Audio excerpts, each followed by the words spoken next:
E quando eu fiz a abordagem, um terço, um terço, um terço, eu, eu nunca consegui passar de um dia de 15 mil dólares. Dólares no dia, 60 mil, 50 mil, e eu estava sempre nesse número eu desintegrava, e aí isso foi o que fez me passar isso. Não realizar todo o meu gain, realizar parte do meu gain.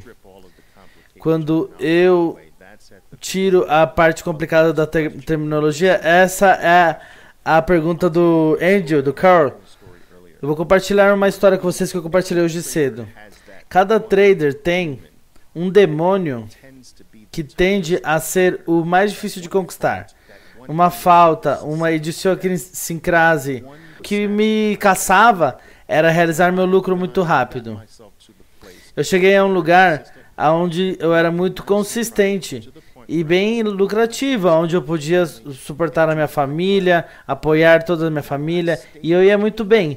Mas eu estava num platô no meu desenvolvimento por 1 ano e meio, 2 anos, que eu não conseguia passar para o próximo nível. Eu estava indo bem, eu podia viver bem, o que já era um grande logro. Mas eu tinha traders que estavam monstros, e eu ainda era pequeno, eu estava inadequado, não conseguia passar certo nível. E a razão, e eu sabia qual que era o problema, eu estava realizando o meu lucro muito cedo.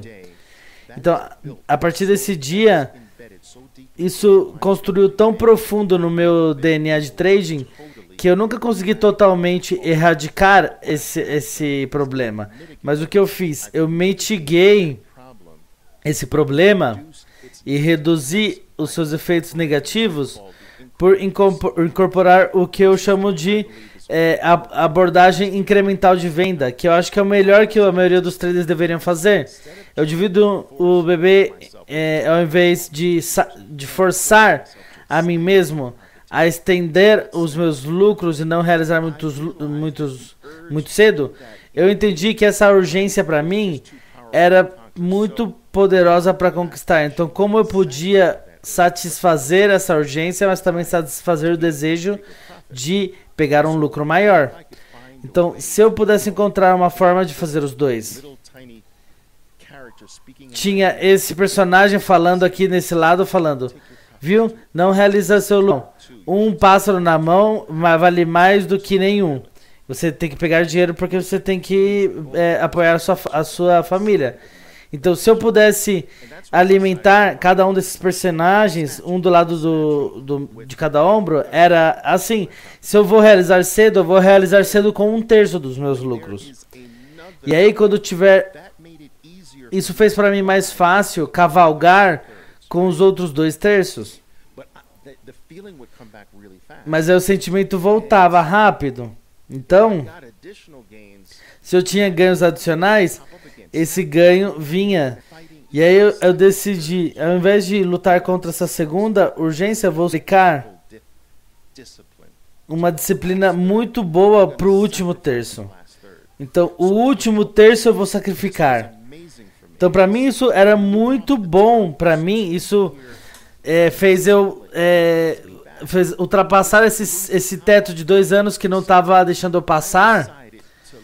Então eu decidi a olhar cada trade como que se esse trade tivesse realmente 2/3. E eu estava... Então a cereja do bolo era o terço final. Mas esse não era realmente o trade real era 2/3.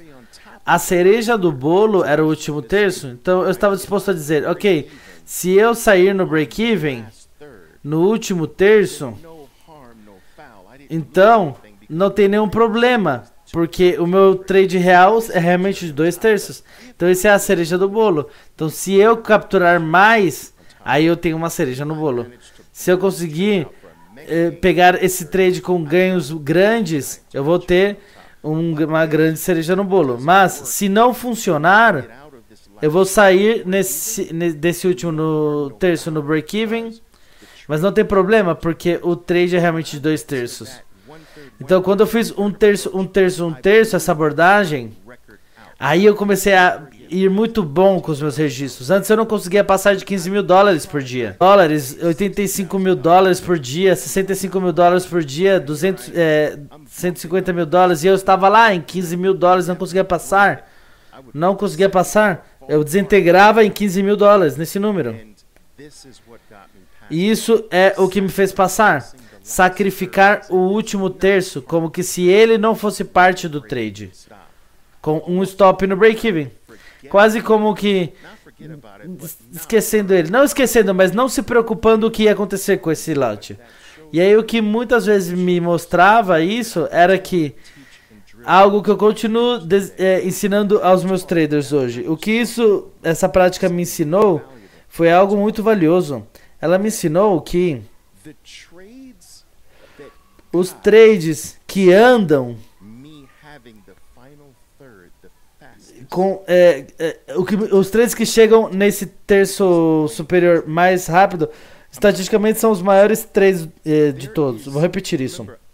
Lembra, a minha abordagem era fazer um trade, e aí quando eu tinha um ganho bom, eu pegava um terço e realizava. E aí eu tinha um ganho adicional, eu realizava mais um segundo terço e deixava o último terço andar, ok? Então, tinham trades que chegavam nesse estágio gradualmente, mais calmo.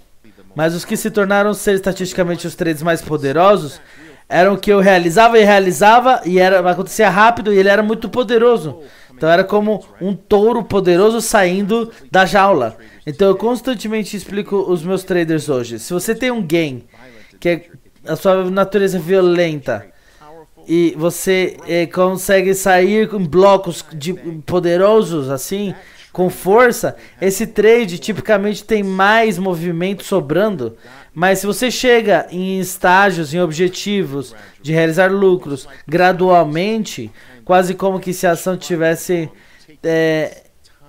levando o seu tempo para chegar até lá, então esse estatisticamente não vai ser o grande gain. O grande gain é explosivo. Quando você quer pular e abraçar alguém e não tem ninguém na sua sala, e mesmo assim você quer abraçar alguém, esse é o que vai ir andar muito além estatisticamente do que você acha que é possível. Então faça o seu melhor para segurar firme, sentar nas suas mãos com esse último terço, vai pro banheiro, vai dar uma volta no quarteirão, mas não deixe esse último terço ir embora.